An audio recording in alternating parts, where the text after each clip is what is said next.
In today's episode of Billionaire's Beginnings, we are going to make $10 million in order to purchase a new business that will allow us to do one of the coolest storylines in all of GTA Online.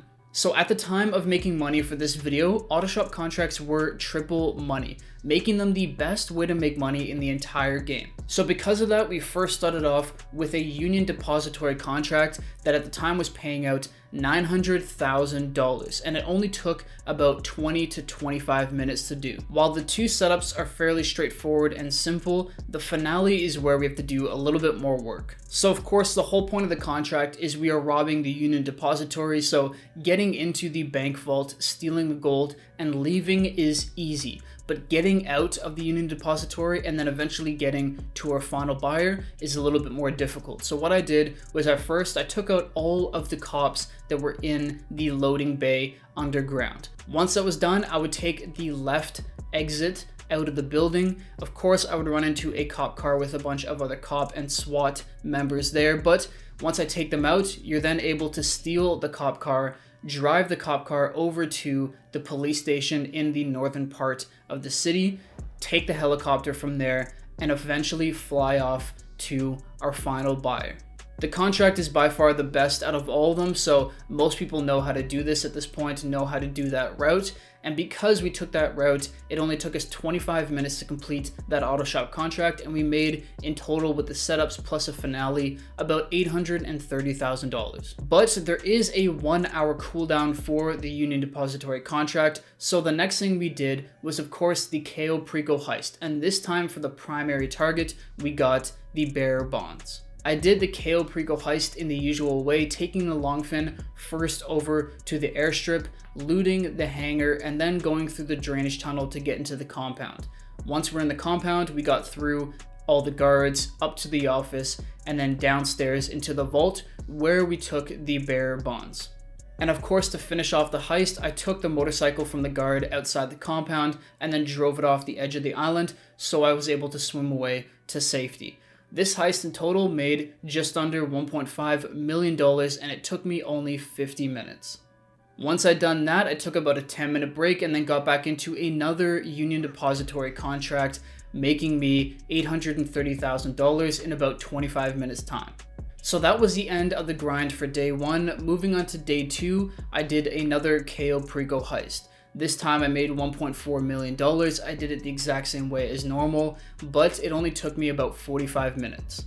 And of course, to follow up after that, we did another union depository contract. That's another $830,000 in the bank. But at this point, because I did the Cayo Perico heist first, I now had to wait 2.5 hours as a solo player for the cooldown. So instead of doing another one after the union depository contract, we went into the super dollar deal auto shop contract. This one is a great one. It pays out 520 grand in total, and it only takes me 20 minutes to do. And that is because while the first two setups are simple, for the finale, I actually do a slight trick.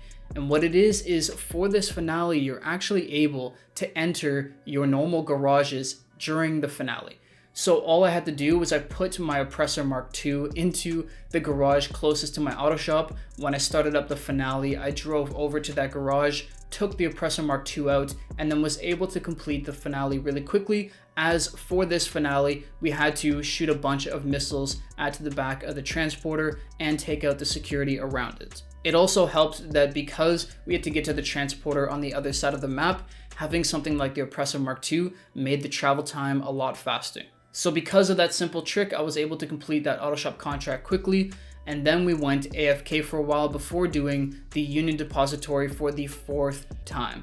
Because at this point the Cayo Perico heist cooldown hadn't ended, I did another super dollar deal contract, and then with some time did a 5th union depository contract.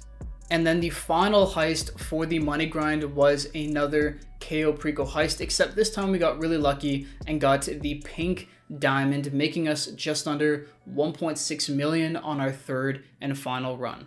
To get me to the money total of $10 million, I finally collected my money from the wall safe at the nightclub, the arcade, and the agency, and then did a quick payphone hit, and that there put us over $10 million, and it took me about 5.5 to 6 hours of total grinding to complete that. The money bonus last week was insane, so next time we get that same opportunity, make sure to take advantage of it if you didn't already. It was a great way to make money. But now it is time, finally, that we have tons of money to purchase the next business, which of course is the Doomsday bunker, aka the facility. This is a business I never thought of purchasing in the past, mainly because the work that you could do with it or the money that you could make from it has to be done with other people. You can't really do it solo. But the business itself is actually fairly cool. First off, the concept of it is awesome. It is literally like a doomsday bunker. It is built underground, and you're able to store a ton of military weapons and vehicles in there, as well as your regular supercars and luxury cars. The facility is pretty cool to walk through, as they did put a lot of detail into it, but there is also one cool feature of it that makes it a little bit more fun, and that is the orbital cannon, which I made sure to purchase. This thing is essentially a one-shot like nuke in the game. It's a one-shot missile. You're able to use it in public and in private lobbies. Now, in public lobbies, this is a bit frustrating because people do grief with it, so it's not cool in that respect. But I decided to use one in my invite-only lobby on some NPCs, and you can see here that it is literally just a one-shot kill everything in that radius. It's pretty cool. You could also use it as a surveillance device, just looking around the map to see what's going on.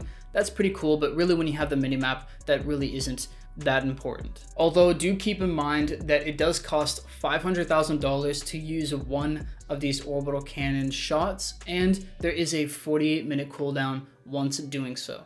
But of course, that is just one of the cool features of this business. The real reason why I bought it was to do the Doomsday heist. There are 3 essentially different heists that we are able to complete with the facility, and everything is set up in this heist room here. It is such a cool concept, and without spoiling too much, because we will do this in future episodes of Billionaire's Beginnings, the storyline itself is about AI and how we have to protect the world from it.